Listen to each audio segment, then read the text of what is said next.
I am positive more than a few have questioned the purpose of these little divots, these little holes, these little dimples. There's actually a purpose. They're not just decorative. This was carved on the side of this particular project. I can't divulge the project right now because it's still a secret. But anyway, all of this I laid out in my head. I carved it on the fly. I had no conceived pattern.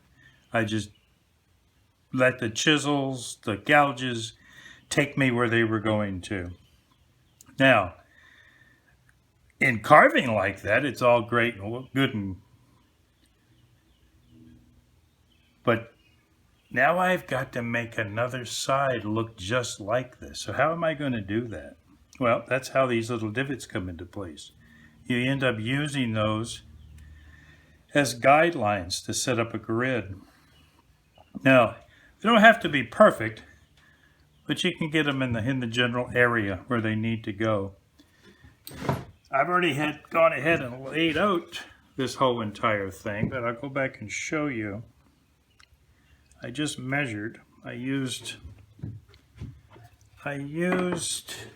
a square and a marking gauge, and I figured out, first of all, I set the marking gauge up and I measured down from the top on each one of these divots. And I struck a line or a marking gauge strike all the way across there horizontally with the grain. That'll kind of hide eventually, sand it down a little bit. I got the little horizontal spots or lines to where each one of these little divots line up vertically. Then with a square and a marking gauge, I figured out where they would show up from the edge. And I marked the spot.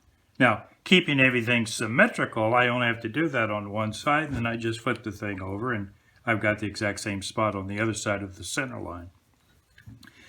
Just do that all the way down, and voila, the next thing you know exactly where all the divots are. Now, the purpose of the divot is to start a gouge strike, so on and so forth. This runs between this divot and that divot. You know, a lot of times the shape of the gouge is going to determine where it starts, but this will show you where it ends. And that way you'll keep everything consistent. Thanks for watching.